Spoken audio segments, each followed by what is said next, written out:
Speak life now, Father God, angels, source, angelic beings of light. I ask you to speak for me, through me, to me, and only the things you say. Shall I say, remove self, remove ego, step in and deliver this message to whom it may concern in the way you should have it delivered. Let's do it. Hey y'all, hey, welcome to yet another edition of the Cookout. So today is a very special episode, which every day is a special episode because we are still in the vein of the sacred pause. Yes, we are continuing the conversation of the sacred pause, which is my book that will be available to you this December. Now, the sacred pause is that time, sometimes forced time.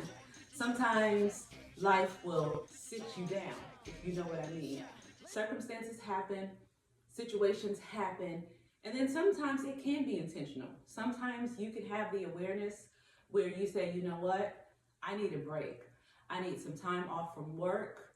I need a sabbatical and things of that nature. But the importance is what we do with that time, or what God does in us and through us during that time.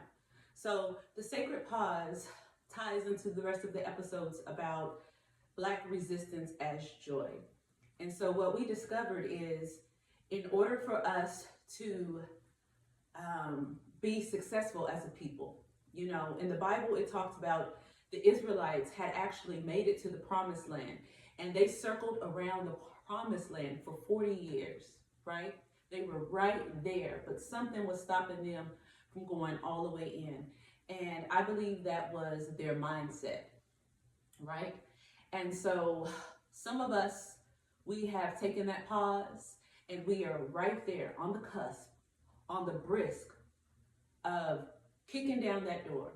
It also says in the Bible how God instructed, was it Moses or Joshua? Because I know Moses got them there, but he died and Joshua had to take over and take them into the promised land.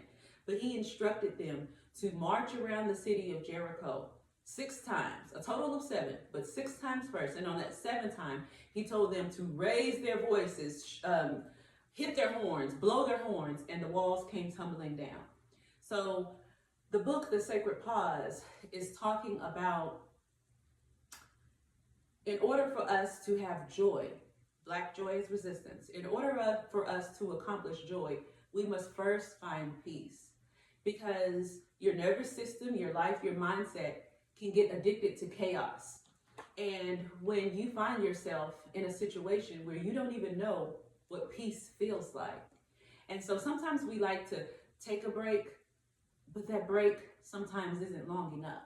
And so that sacred pause is that pause that God puts you on. Everybody on mute when God puts that ass on mute, right? So the Sacred Pause book really goes into detail about my life, my story, me starting out as a child with a mother who was a minister, typing her sermons, and that is the way that I really got the word embedded in me. Me being a part of the women's preaching team, beginning to preach myself and speak in church, and then me finding out things that I didn't like behind the scenes. Me seeing people come to church year after year, time after time, coming to the altar, and no one was being healed, no one was being changed. I didn't see anybody being wealthy but the pastors. And that was the perception at that time, because really that wasn't real wealth. But the pastors were more successful than everybody else in the church, and it just didn't make sense to me. And it scared me so much because I was also taught that you don't question God. So here I was in this juxtaposition of not really understanding, but not wanting to speak up because I didn't want to be the outsider either, right? I didn't want to be the only one who didn't understand or who didn't get it. But if you've met me, you will realize that hushing me up doesn't work for very long. I can only hush for so long. If something is bothering me or if something is speaking to me, I'm going to have to speak up. So I started to speak up. And then I just stepped away. And I talk about this in the book. One night, falling on my floor, I remember I used to work in apartment leasing. And so one night I was on my floor, it was a wooden floor at the Vantage at Midland Apartments. And I was going to church, I was paying tithes, and I was paying those tithes with money I needed. Like, I would put hundreds of dollars in church, and then after church, get in my car and that tank be on E. Or get home and know that tomorrow I had a cutoff for that gas bill. But I was putting the tithe in there because I believed that God was going to increase me. So when this wasn't happening, I was like, is it me? What am I doing wrong? And as I looked around, nobody was getting the results, right? And so I was like, listen, God, I'm rocking with you. I'm rocking with you. I am a very loyal person, but it has to make sense. Like, if you can hoodwink me or make it make sense up here to me, you got me. But if you're telling me to do stuff and want me to follow along with some stuff and it's just not adding up, I'm gonna have to give it a hard pass. So I was like, look, God. Now, it wasn't this frank back then. It was like desperation, right? I was on the floor crying because I had just put that money in church and that light bill was due the next day. And I was like, yo, bro, I need you to show me the real you. I lied on that floor face down and I cried. I said, God, I need to know the real you. And lo and behold, that took me on a journey that came all the way full circle to today. But during that time, I studied a lot of different things. I stopped being afraid to look into more information. And so I would be exposed to some information that didn't necessarily sit well with the church people. And I was like, okay, I'm not saying yes or no, but I am going to read it and study it to see. And I changed my mind several times. Like, I'd come onto some stuff and I'd be like, this is it, I got it. And then some years would go by or some time would go by and I'd find something else and I'd be like, okay, wait a minute. No, I think it's this. And then, no, wait. No, I think it's this. And so it came to a point where I was studying ancient Kemet, Egypt, because my mind said, okay, I know that us as a culture, we're spiritual people. So if I go to school and it's all agreed upon with everybody that slavery happened and they took away our identity, but they gave us the Bible. Okay. So that tells me that we were a spiritual people. So if I can backtrack to before we became slaves, what was that spirituality? So that's what led me into studying African spirituality, Kemet, land of the black faces. And there were still questions. And so this turns into this and this turns into this. And then it came a point in my life where every single piece fit together. And I felt within myself that I had an understanding of who the Spirit of God is.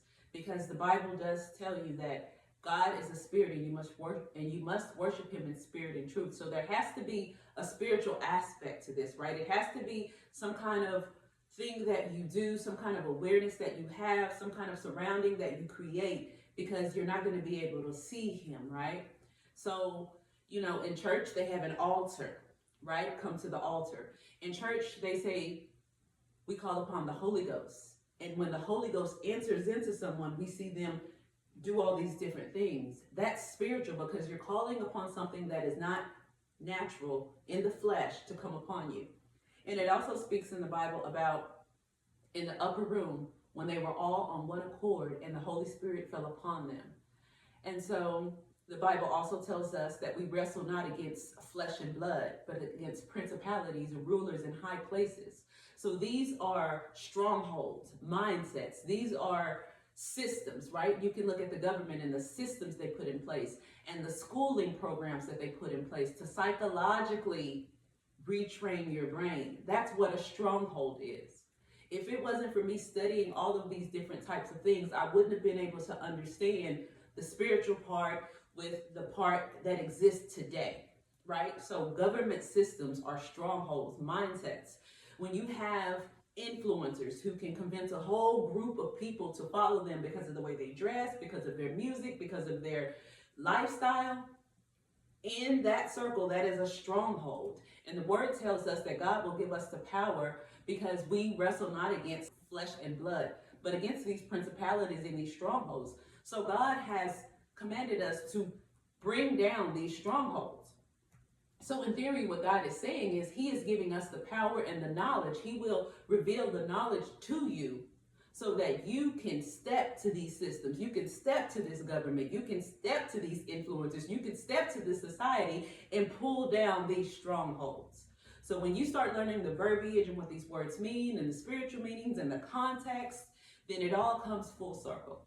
And so all of that was going on throughout the years, but everybody thought I was crazy. Everybody thought I was the conspiracy theorist. Everybody was just like, we're not fooling with that. My mother was terrified. She was praying for me, thank God.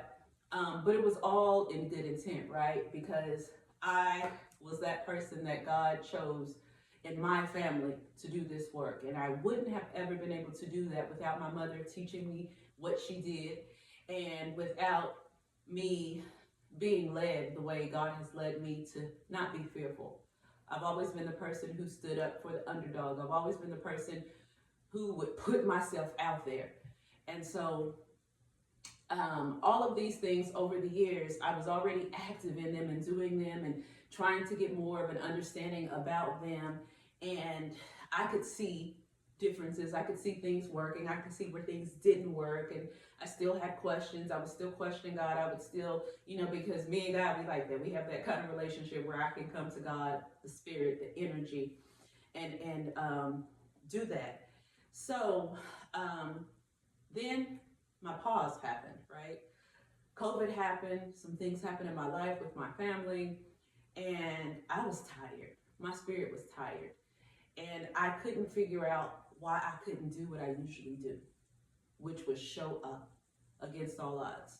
Single parent, kids here, no baby daddy helping, trying to fall in love. Like I was just hell bent on falling in love, honey. I was gonna have me my Richard here.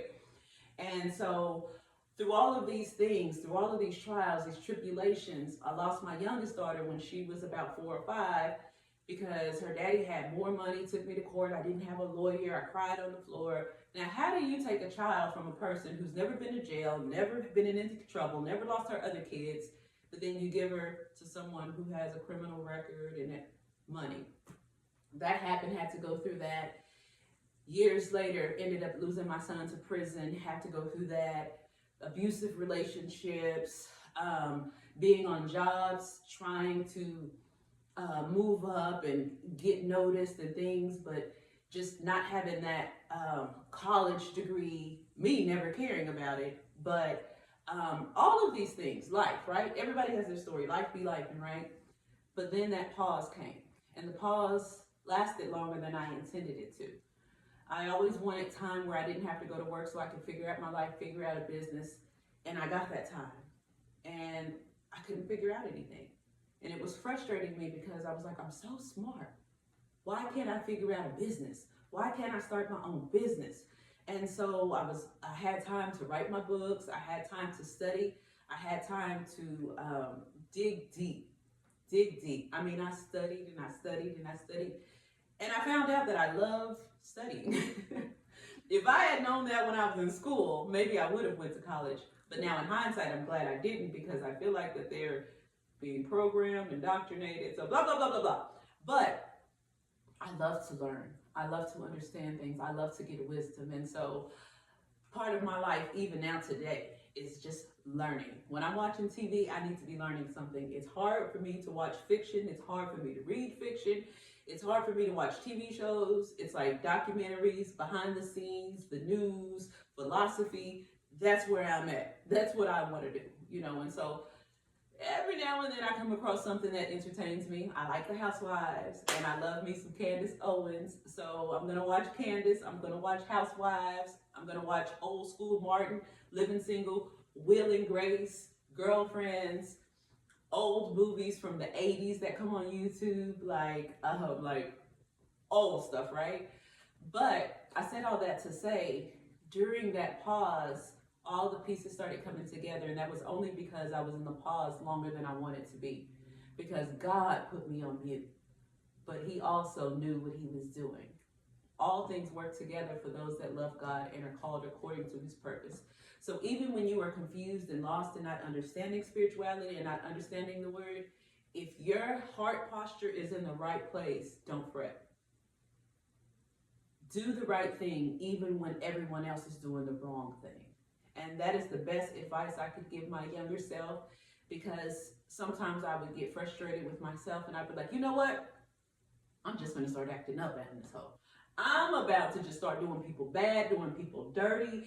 And yeah, I'm going to sell my soul too, because this ain't it. Don't do it.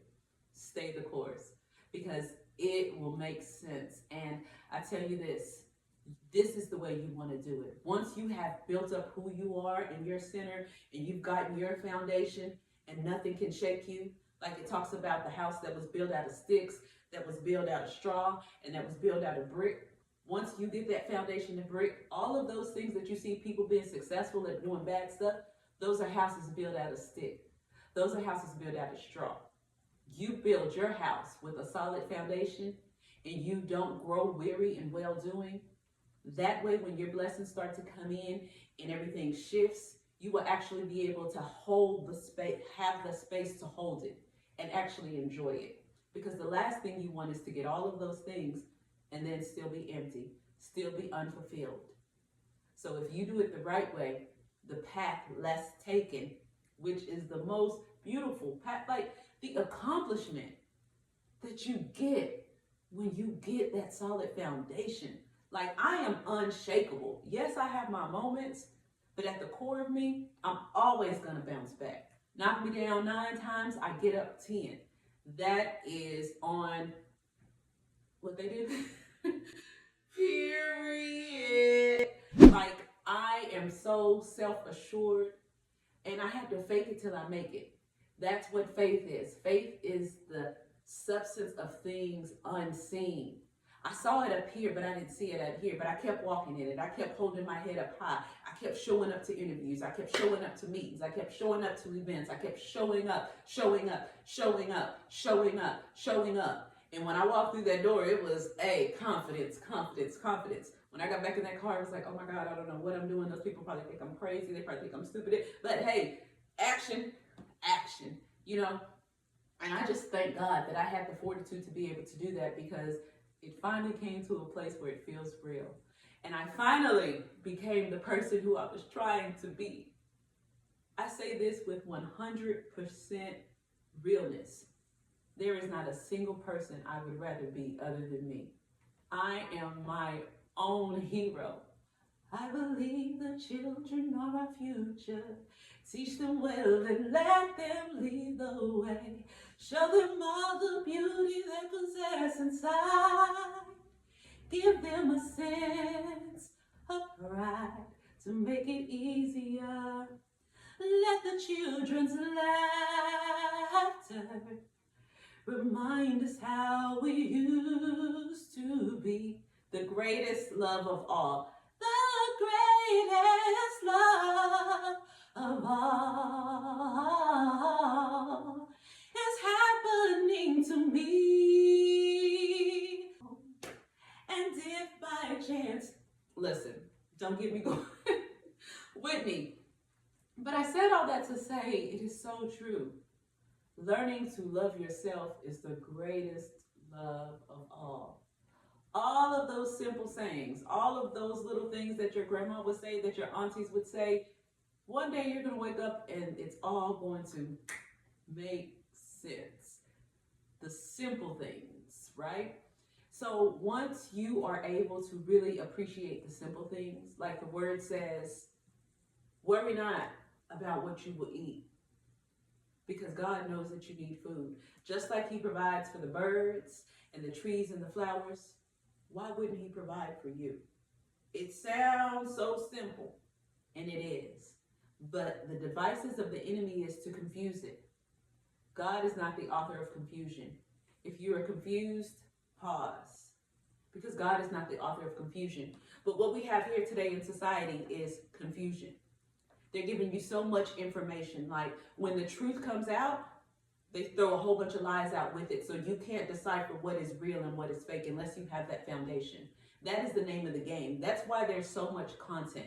That's why there's this constant push, post, post, post, content, content. That's why AI, for the good and for the bad. The devil, the adversary, is the author of confusion. You have to be rooted and grounded so that you cannot be confused. You have to spend time with God, energy and spirit, so that you know when it's God speaking and when it's not God speaking. Because, listen, honey, it's a bunch of chatter out there.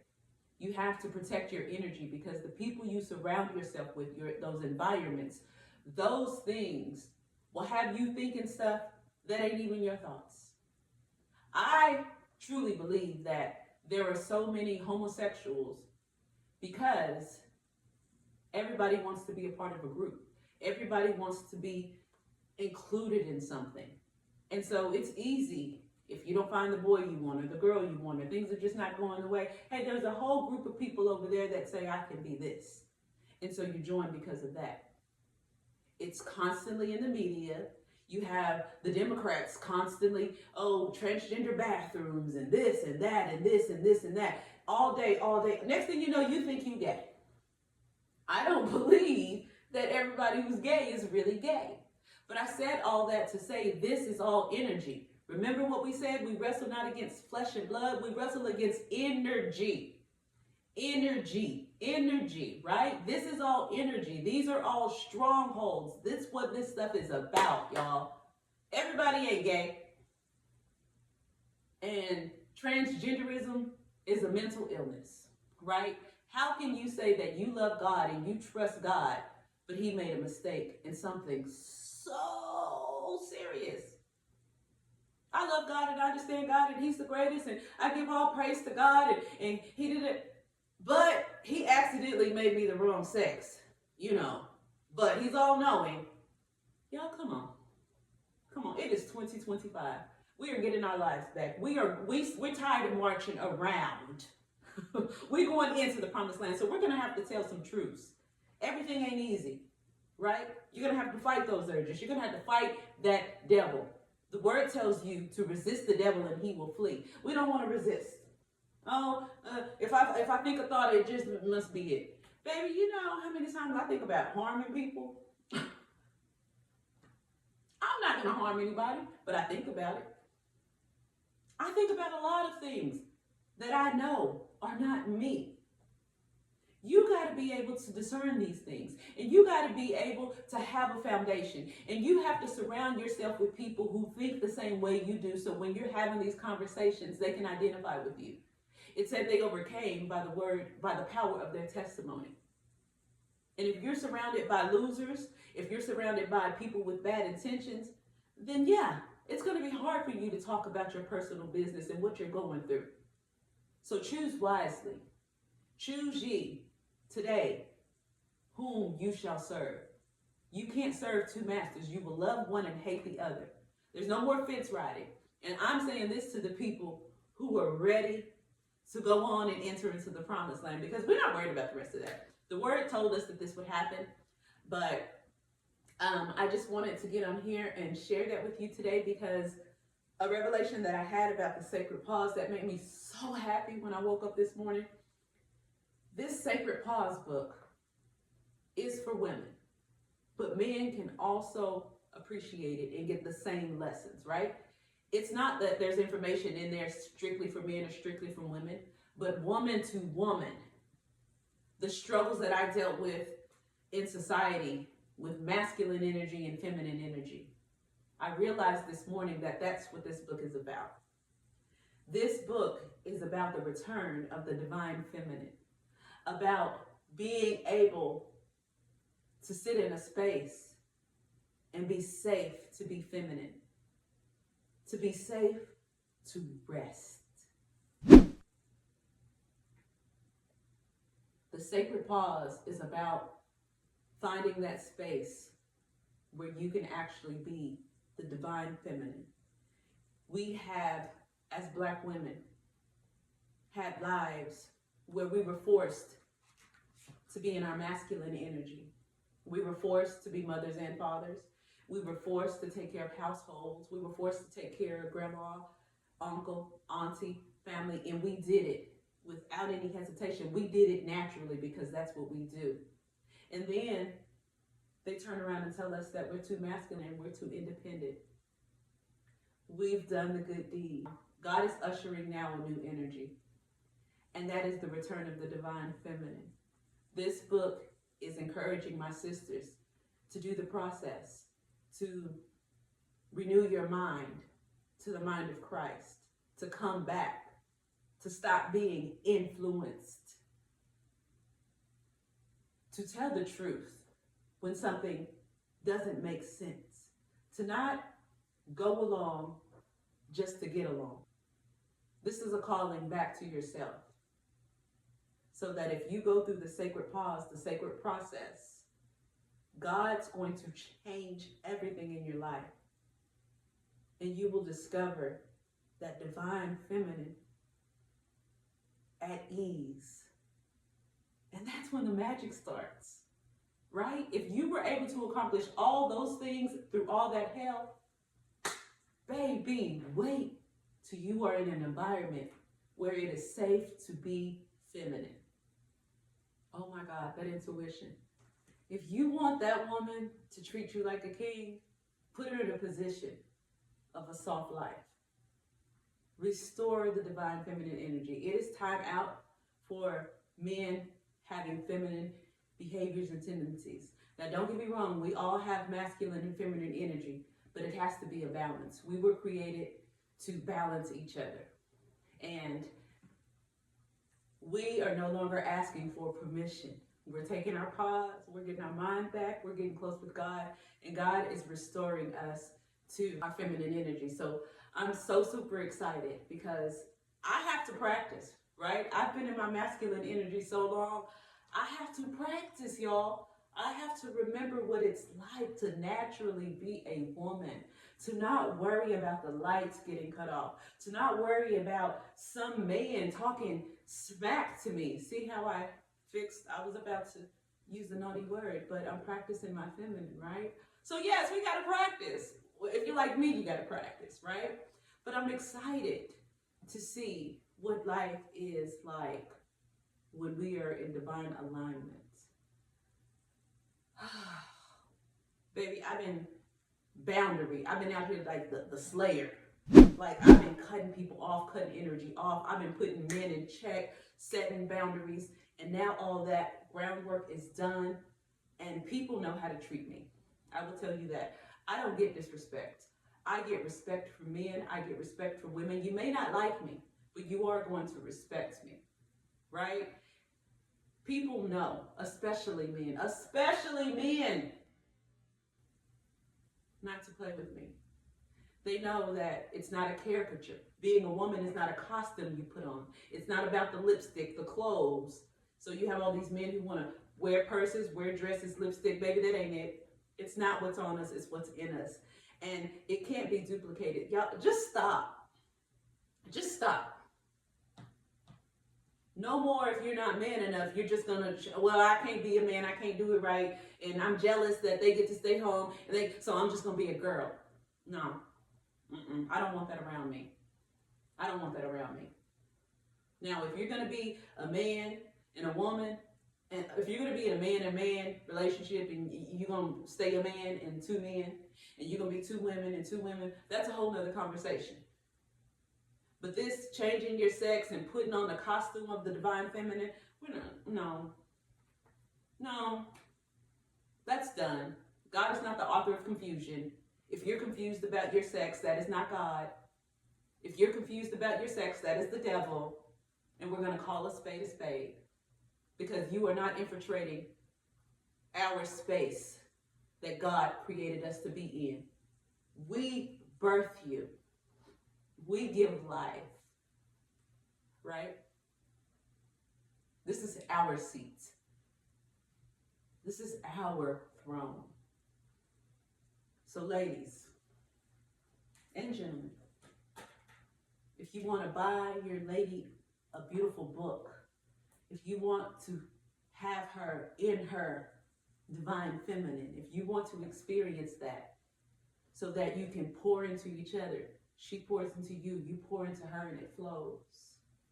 Buy her the Sacred Pause. Now, a few announcements about it. I had to change the cover for a couple of reasons, which is okay, because I was really concerned about putting my picture on the cover, because the last thing I want is for it to be about me.